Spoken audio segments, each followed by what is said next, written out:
viviendo. Y hoy quiero hablar de una palabra que yo sé que no les va a gustar. Porque no es una palabra que nos inspire, es una palabra que no deseamos que nos suceda, que tratamos de evitar, que a ninguno, como dije, nos gusta, que no deseamos que nos ocurra, que si podemos evitarlo lo vamos a evitar. Y es la palabra. Yo sabía que no les iba a gustar. Pero lo cierto es que muchas veces el fracaso no depende siquiera de nosotros, sino que a veces ese fracaso está supeditado al entorno, a la realidad, a los sucesos que están en nuestra vida o que vienen a nuestra vida. Pero lo cierto es que a ninguno nos gusta fracasar o sentirnos fracasados. Y yo me pregunto, y no hace falta que levanten la mano, ¿cuántos fracasaron alguna vez en algo? ¿Y qué es fracasar? Es querer pero no poder, intentarlo pero no llegar, anhelarlo, desearlo, pero que eso que anhelás y deseas nunca se cumple en tu vida. Fracaso es cometer errores, cometer equivocaciones, tener la ilusión de que las cosas van a salir bien y al contrario, en vez de salir bien, sale todo que mal. Y ahí es donde uno experimenta un fracaso. Obviamente puede haber fracasos en distintas áreas de la vida. Puede ser fracasos en lo laboral, en lo económico, en lo emocional, en lo sentimental, en lo espiritual, en lo ministerial, en lo familiar, en muchísimas de las áreas de nuestra existencia. Pero mi gran pregunta en esta noche es, ¿puede haber algo bueno en el fracaso? ¿Se puede transformar acaso el fracaso en una bendición? Pues suena tan feo la palabra fracaso, es que por eso nos cuesta ver algo bueno que pueda haber en esa palabra llamada fracaso. Pero lo cierto, y ahora lo vamos a ver a través de varios ejemplos, es que Dios puede transformar nuestros fracasos en una bendición.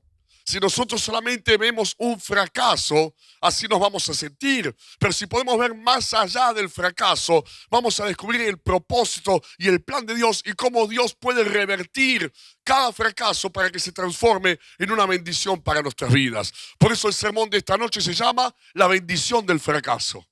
Suena contraproducente, contradictorio, pero vamos a ver, por ejemplo, el ejemplo de Moisés. Allí en el libro de los Hechos, vamos a leerlo. Capítulo 7, versículo 20 al 36. Hechos capítulo 7, versículo 20 al 36, que dice lo siguiente: en aquel mismo tiempo nació Moisés y fue agradable a Dios y fue criado 3 meses en casa de su padre, pero siendo expuesto a la muerte, la hija de Faraón le recogió y le crió como a hijo suyo.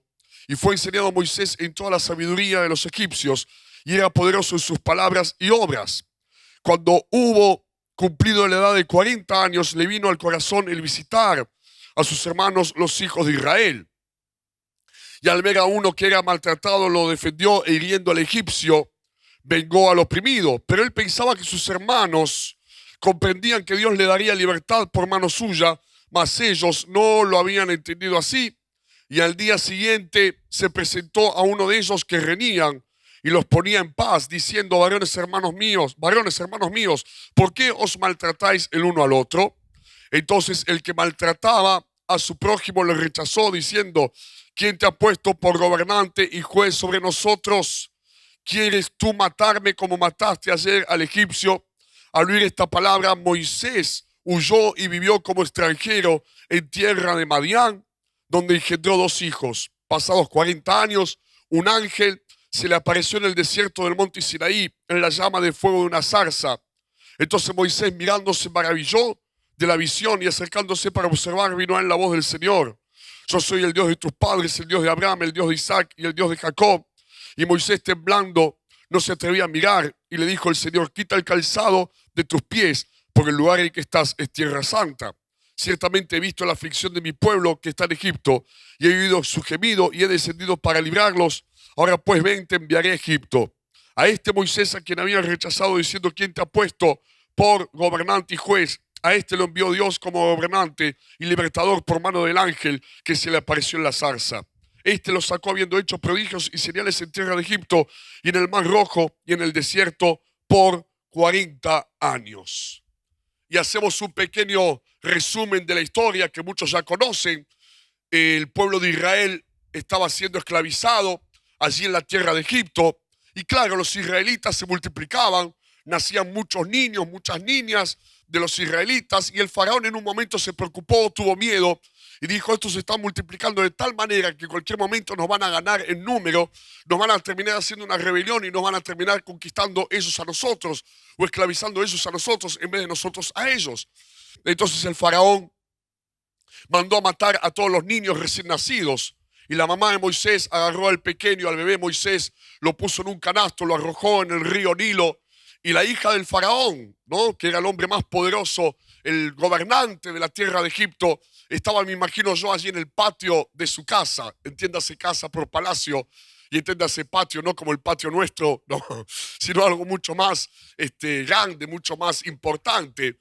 Y de repente descubrió a ese bebé en el canasto, en el río, y lo adoptó como su hijo. Quiere decir que en el momento en donde Moisés intenta liberar al pueblo de Israel de la esclavitud, porque él no se había olvidado de sus orígenes, él sabía que tenía sangre hebrea corriendo por sus venas y sintió la inquietud y pensó que Dios lo estaba enviando, Dios lo estaba respaldando para ser el libertador del pueblo de Israel de la esclavitud. Y en ese momento, a la edad de 40 años, Moisés tenía el poder, tenía la palabra, lo acabamos de leer, era poderoso en palabra, tuvo la idea, tuvo la iniciativa, tenía la autoridad, tenía la posición, tenía la fuerza, lo tenía todo, todo, todo, todo. Pero cuando lo quiso hacer, más allá de los sucesos que acabamos de leer, uno de los esclavos le dijo a él, que era el hijo de la hija del faraón: ¿quién te ha puesto por gobernante y juez sobre nosotros? Traducido al criollo: ¿de dónde saliste? ¿Quién te mandó? Y ahí Moisés, dice la Biblia, que tuvo miedo y huyó al desierto.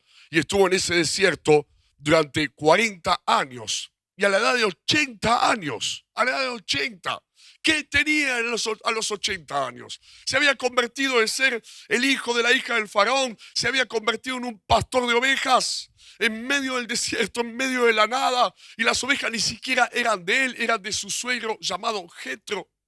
Imagínate cómo se sentiría Moisés, que tuvo un hijo y le puso por nombre Gersón, que significa forastero soy en la tierra. ¿Te imaginas a la hora de la cena, cuando lo llamaba: forastero soy en la tierra, vení, ya está lista la comida, ¿no? Cada vez que mencionaba el nombre de su hijo, le recordaba que estaba en una tierra que no era la de él, que estaba pastoreando ovejas que tampoco eran las de él, que había literalmente perdido todo.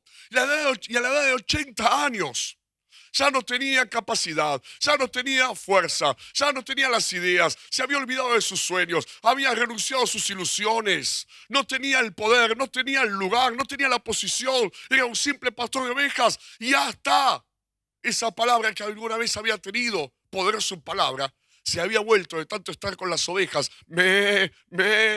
un hombre tartamudo que ni siquiera podía expresarse normalmente.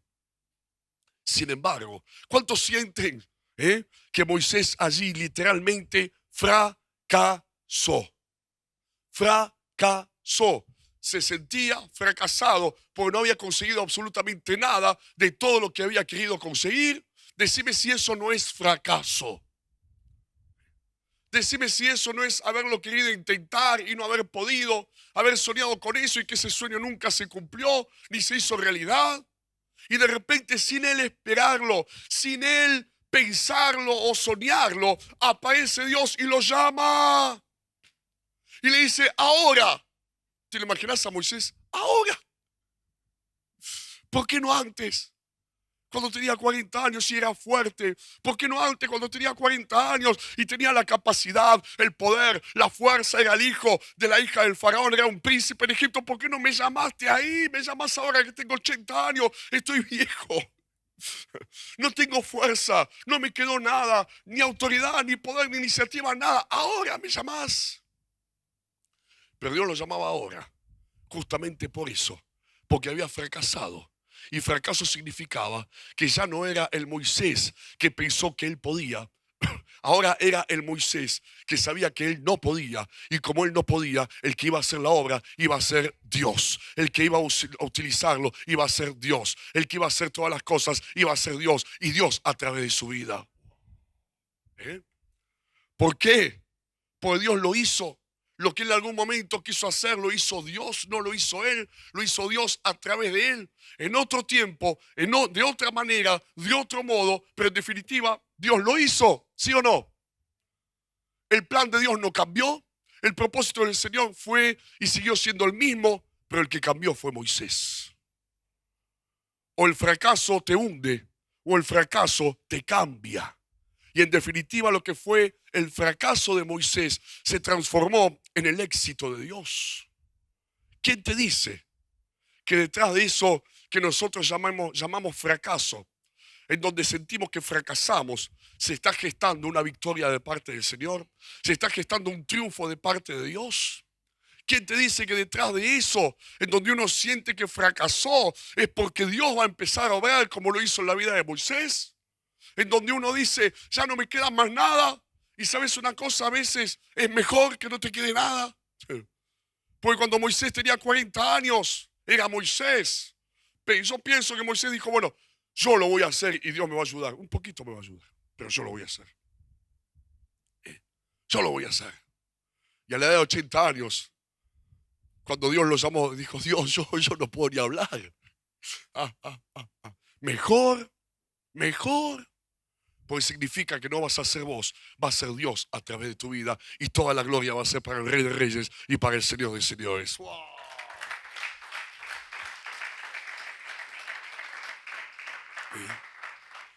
Entonces a veces Dios lo hace, Dios lo cumple, Dios lo realiza de acuerdo a su plan, a su voluntad, a su propósito.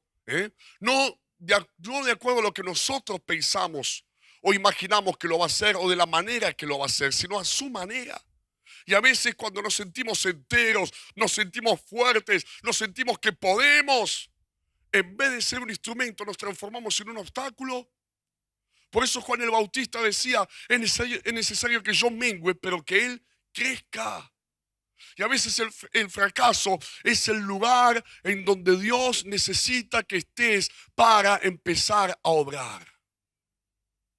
Porque muchas veces, sin darnos cuenta, podemos decirle, Dios, déjame a mí, yo lo hago. Pero cuando fracasamos, ¿qué sucede? Le decimos, Señor, hacelo vos porque yo no pude. Hacelo vos porque para mí fue muy difícil. Ya fracasé. Y yo sé que no va a ser con mi fuerza, va a ser con la tuya. No va a ser con mi poder, va a ser con tu poder. No va a ser con mis ideas, va a ser con tus ideas y con tu plan, que siempre son mejores que los míos. Amén. ¿Cuánto le dan un aplauso a Jesús por eso? Otro ejemplo, mira lo que dice Primera de Reyes, capítulo 19, versículo 1 al 7. Dice: Acab dio a Jezabel la nueva de todo lo que Elías había hecho y de cómo había matado a espada a todos los profetas. Entonces envió Jezabel a Elías un mensajero diciendo: así me hagan los dioses y aún me añadan, si mañana a estas horas yo no he puesto tu persona como la de uno de ellos. Viendo pues el peligro, se levantó y se fue para salvar su vida. Y vino a Berseba, que está en Judá, y dejó allí a su criado. Y él se fue por el desierto un día de camino, y vino y se sentó debajo de un enebro, un árbol. Y deseando morirse, dijo: basta ya, oh Jehová, quítame la vida, pues no soy yo mejor que mis padres. Y echándose debajo del enebro, se quedó dormido, y aquí luego un ángel le tocó y le dijo: levántate y come. Entonces él miró, y aquí a su cabecera una torta cocida sobre las ascuas y una vasija de agua. Y comió y bebió y volvió a dormirse. Y volviendo el ángel de Jehová la segunda vez, lo tocó diciendo: levántate y come, porque largo camino te resta. Versículo 10. Él respondió: he sentido un vivo celo por Jehová, Dios de los ejércitos, porque los hijos de Israel han dejado tu pacto, han derribado tus altares y han matado a espadas tus profetas, y solo yo he quedado, y me buscan para quitarme la vida. Y también hacemos un pequeño resumen. Acuérdense que el pueblo de Israel se había alejado del Dios verdadero y se había vuelto a los Baales. Habían empezado a adorar a los dioses paganos. Baal en ese momento era el dios considerado el dios de la lluvia, el dios de la cosecha. Y así les iba, ¿no? sequía desde hacía varios años en la tierra de Israel. Y eso es lo que nos sucede cuando alguien pone su confianza en lo que no es Dios. En definitiva, te pasa todo lo contrario, todo al revés de aquello que estás esperando, como le sucedió al pueblo de Israel. Jezabel era la reina y Jezabel era la propulsora de ese culto a Baal.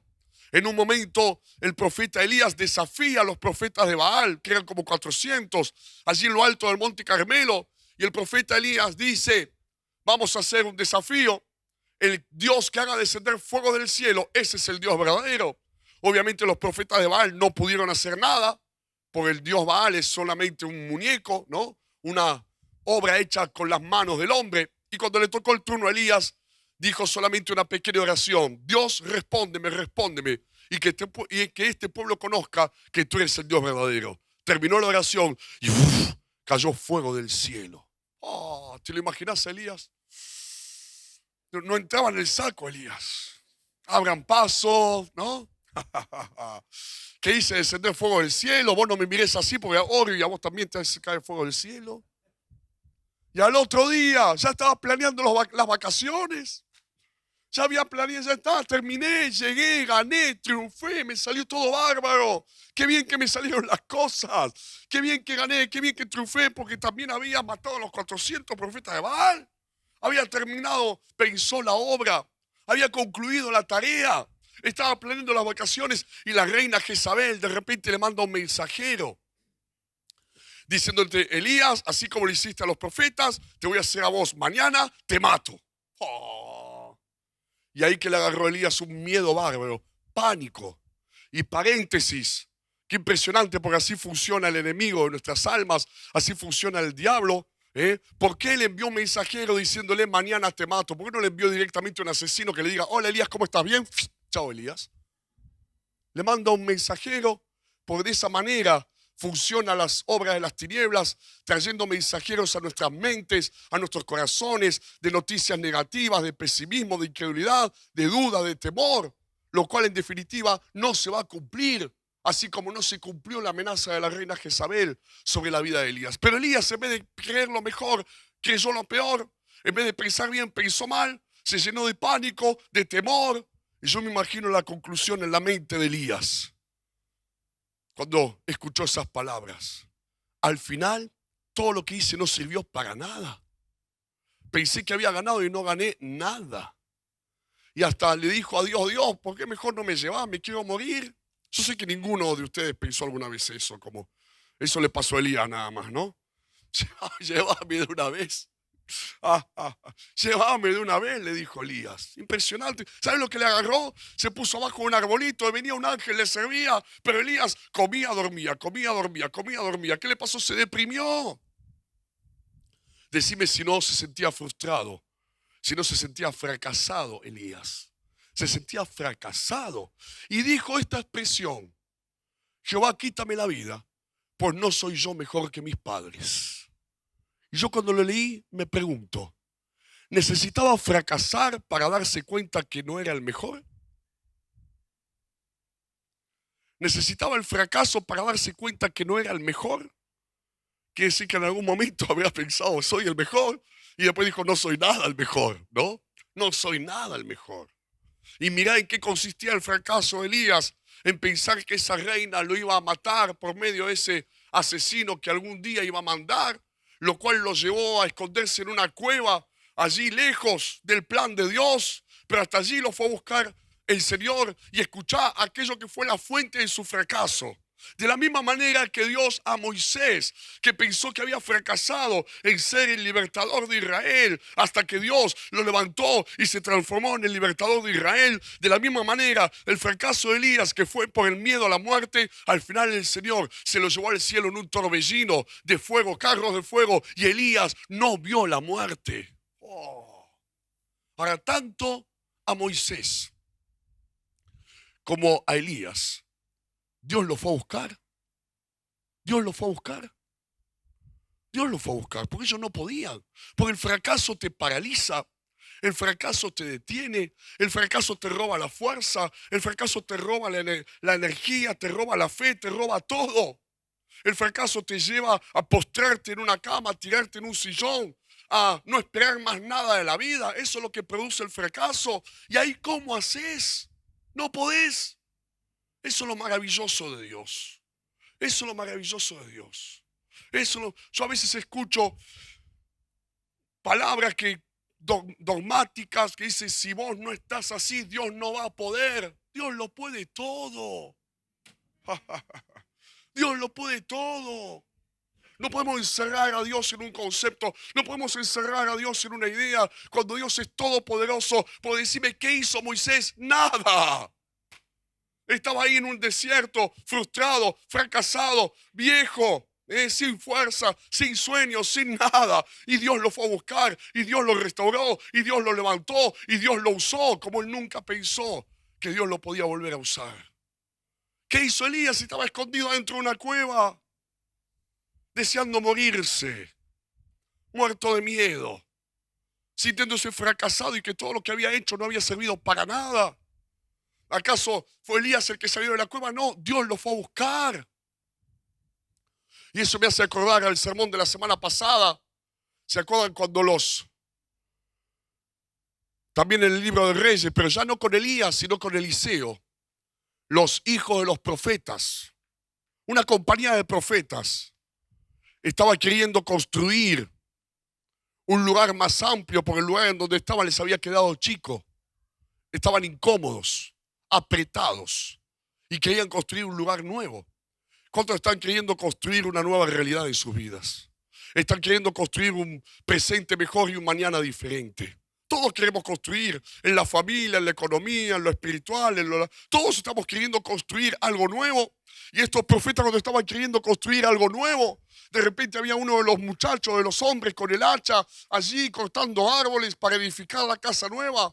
Y por un accidente el hacha que tenía en la mano se le cae a lo profundo, al lecho del río Jordán.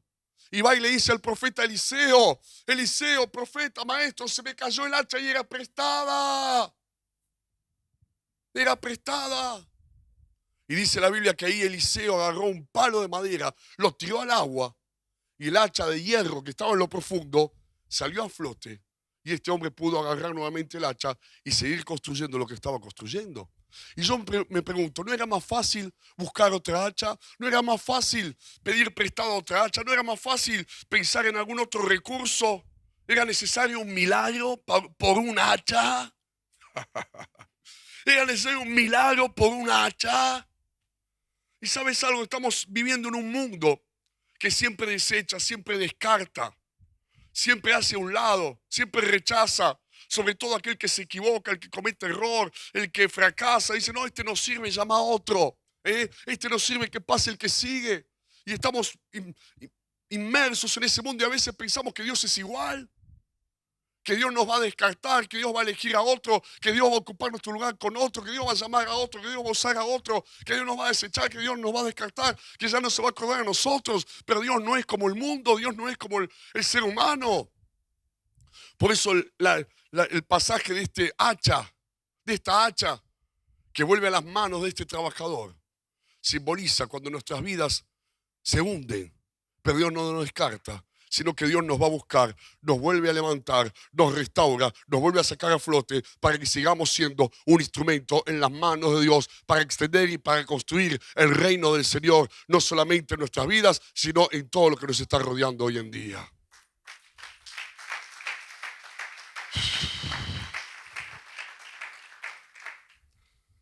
El último ejemplo, y este es más familiar quizás porque están los evangelios. Vamos a leer allí en el Evangelio según San Mateo, capítulo 26.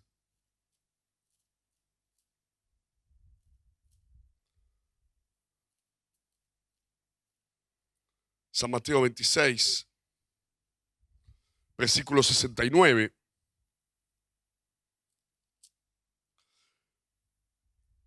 Pedro estaba sentado fuera en el patio y se le acercó una criada diciendo, tú también estabas con Jesús el Galileo. Mas él negó delante de todos, diciendo, no sé lo que dices. Saliendo él a la puerta le vio otra y dijo a los que estaban allí, también este estaba con Jesús el Nazareno. Pero él negó otra vez con juramento, no conozco al hombre. Un poco después, acercándose, Los que por allí estaban dijeron a Pedro, verdaderamente también tú eres de ellos, porque aún tu manera de hablar te descubre. Entonces él comenzó a maldecir y a jurar, no conozco al hombre. Y enseguida cantó el gallo. Entonces Pedro se acordó de las palabras de Jesús que le había dicho, antes que cante el gallo me negarás 3 veces. Y saliendo fuera lloró amargamente. Y si hay un ejemplo de alguien que quiere agradar a Dios, es Pedro. Porque Pedro es como ¿se acuerdan del colegio? En donde el profesor o la maestra preguntaba algo y siempre había uno de los alumnos que levantaba la mano, yo, ¿no? Siempre quería estar ahí presente, demostrar que sabía. Así era Pedro. Pues Pedro en definitiva fue el que Jesús, cuando el Señor preguntó, ¿quién dicen los hombres que soy? Fue el que levantó la mano y dijo, tú eres el Cristo, el Hijo del Dios viviente. Pedro fue el que tuvo la revelación. Pedro fue el que siempre estaba proponiendo. Cuando estaban en el monte allí y Jesús estaba orando y vino la gloria de Dios y se le apareció Moisés y Elías de una manera sobrenatural. Cuando vieron la gloria del Señor, ¿quién fue el que dijo, ¿por qué no construimos 3 casitas y nos quedamos acá viviendo? Pedro. Proponiendo, teniendo revelación, prometiendo fidelidad. Cuando Jesús le dijo, todos ustedes se van a escandalizar de mí, me van a dejar. Pedro dijo, no, ellos sí, pero yo no, Yo voy a estar ahí si me es necesario. Voy a ir a la muerte, voy a ir a la cruz con vos al ladito tuyo. Pedro aún fue el único en el ministerio de Jesús que hasta quiso defender a Jesús. Imagínate Pedro defendiendo a Jesús. Porque cuando lo fueron a buscar en esa noche oscura de Getsemaní, los soldados para apresarlo y llevarlo cautivo y luego torturarlo y crucificarlo, ¿quién fue el que se interpuso? Pedro con la espada la sacó, le cortó la oreja a uno. Pero cuando llegó el momento, es como que Pedro siempre estaba diciendo, Señor, yo te voy a demostrar que puedo, yo te voy a demostrar que sé, yo te voy a demostrar que todo me sale bien, yo te voy a demostrar que soy el discípulo que vos necesitas, el discípulo perfecto. Pero cuando llegó la hora de demostrar la verdad, en vez de confesarlo, lo negó. Y lo negó 3 veces, no una, 3. Y por eso dice la Biblia que lloró amargamente. Decime si eso no es sentirse fracasado. Decime si eso no es sentirse frustrado. Decime si eso no es fracaso, porque en definitiva lo que no quería hacer, el error que no quería cometer, lo terminó cometiendo. En donde no quería fallar, terminó fallando. Oh. Y les hago una pregunta, ¿esto le pasa a Pedro o nos pasa a nosotros también? Sin embargo, el fracaso de Moisés, el fracaso de Elías, el fracaso de Pedro terminó siendo siempre su mayor victoria. Repito, el fracaso de Moisés, el fracaso de Elías, el fracaso de Pedro terminó siendo su mayor victoria, porque Pedro había fracasado en confesar a Jesús. Pero ¿quién fue el que se levantó allí en el libro de los Hechos durante las fiestas de Pentecostés y confesó a Jesucristo y predicó del Señor ante una multitud de miles de personas? Pedro, en lo que había fracasado, Dios le dio una segunda oportunidad y Dios lo usó, y donde había fracasado tuvo la mayor de las victorias. Y así te va a pasar a vos y así me va a pasar a mí. En lo que hemos fracasado, Dios nos puede dar la mayor de las victorias y la mayor de las conquistas para la gloria del Señor.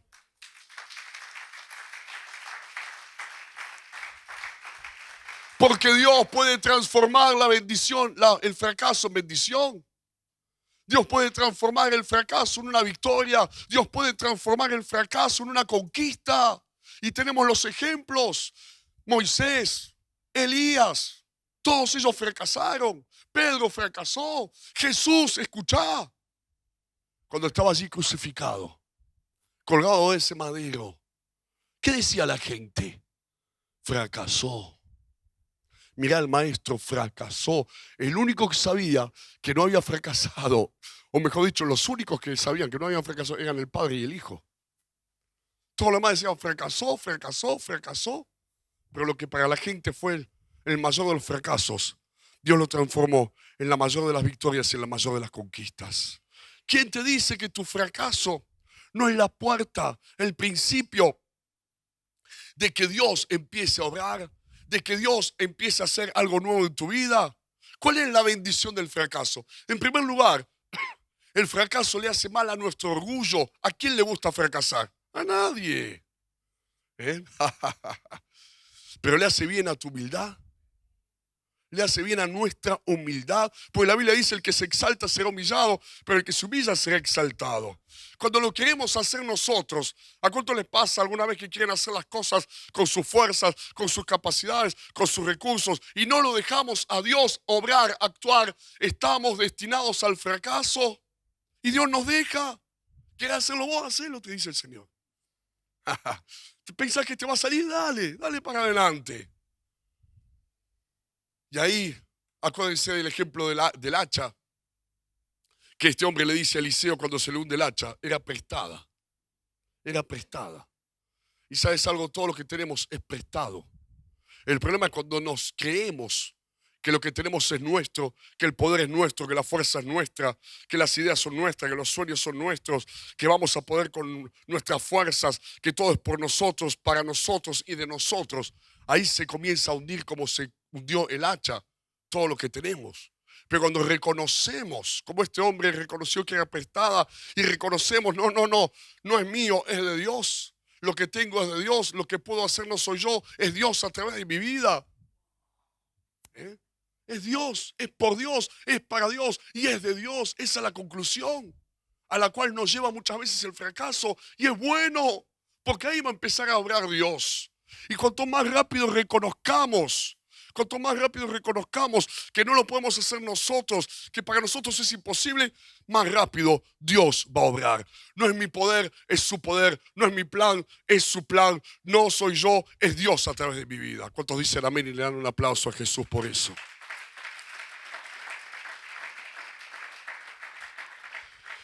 En cada uno de estos casos, y en muchos más, el fracaso no significa necesariamente nunca. No significa no significa derrota. Así lo vemos nosotros humanamente. Pero el fracaso no necesariamente significa no, nunca o derrota. El fracaso, ¿sabes lo que significa? Que vos no podés, pero Dios sí puede.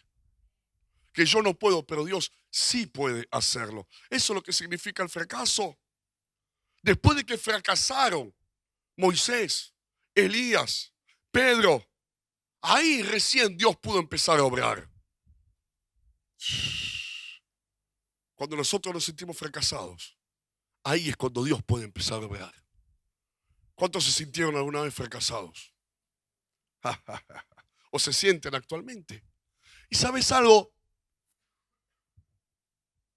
Dios no está condicionado a tu fracaso. Lo que vos sentís, cuando alguien se siente fracasado, no tiene nada que ver con lo que Dios va a hacer. Repito, lo que vos sentís no tiene nada que ver con lo que vos vas a hacer. No es que vos te sentís fracasado y Dios te mira y dice: uy, yo que quería hacer algo en él y ahora no voy a poder, porque se siente fracasado. ¿Eh? ¿Te imaginas? No haría nada Dios. Si cada vez que nos sentimos fracasados Dios no puede obrar, no haría más nada. Diría: déjalo, este se siente fracasado, ya no se puede hacer nada, diría el Señor. ¿No? Conversando, me imagino ahí la Trinidad entre ellos. No, mira cómo se siente, imposible. Vamos a esperar que se le pase. No, porque Dios va más allá de lo que vos o yo podamos sentir. Dios es más soberano, aún a pesar de nuestras emociones, sus sentimientos. La obra de Dios va más allá, es más profunda, más poderosa.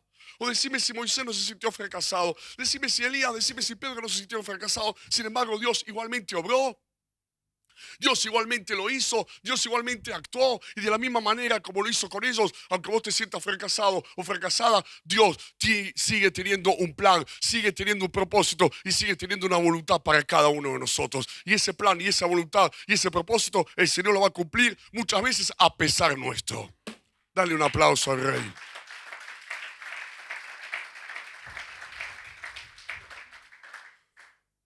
Amén. Y cada uno de ellos, todos, su fracaso fue su victoria. Repito, suena extraño, pero su fracaso fue su victoria. Pues Moisés terminó siendo el libertador, Elías no vio la muerte y Pedro fue el primer evangelista que, después de haber negado a Jesús delante de una muchacha, Lo confesó delante de miles de personas. Podríamos estar toda la noche hablando de ejemplos. Acuérdense de José. José que tiene un sueño y lo hago simple y sencillo. En ese sueño que se lo cuenta al papá, a la mamá, a los hermanos. Dice, yo soy el sol. Y la luna y las estrellas y todos se arrodillaban delante de mí. Se miraron los hermanos, el papá, la mamá y dicen, estás re loco. ¿Y a dónde fue a parar José el soñador? Después de varios sucesos, es largo de contar la historia, a una celda oscura y fría en Egipto. Ahí fue a parar José. Decime si eso no es fracaso. ¿Cómo se sentiría José en esa celda oscura donde estuvo? No, todo esto es, lo cuento en 2 minutos, son años, años. Decime si eso no es sentirse fracasado. Sin embargo, desde allí abajo, Dios lo fue a buscar y Dios lo levantó y el sueño que había tenido de joven un día se hizo realidad. Y José pasó a ser el hombre más poderoso de toda la tierra de aquel entonces. Y aún su padre y sus hermanos se terminaron postrando delante de él. Tal era el sueño que Dios le había dado. ¡Wow! Decime, ¿cómo obró Dios en tu vida? ¿No fue cuando te sentiste que habías fracasado en la vida? ¿No fue cuando sentiste que no habías podido cambiar por tus propios medios? ¿No fue cuando sentiste que te sentías débil, te sentías frágil, te sentías que no podías, insuficiente? Ahí Dios obró, ¿sí o no? Cuando habíamos fracasado en querer cambiar, habíamos fracasado en querer ser distintos, en querer ser diferentes, habíamos fracasado. Y ahí es que nuestro fracaso fue la puerta para que Dios haga la obra y haga en definitiva lo que vos y yo no podíamos hacer por nuestros propios medios. Sigue funcionando igual. Sigue funcionando igual. El proceso sigue siendo el mismo. Y si te sentís fracasado en algún área, dale gloria a Dios, porque allí es donde Dios va a empezar a actuar y Dios va a empezar a hacer su obra en cada uno de nosotros.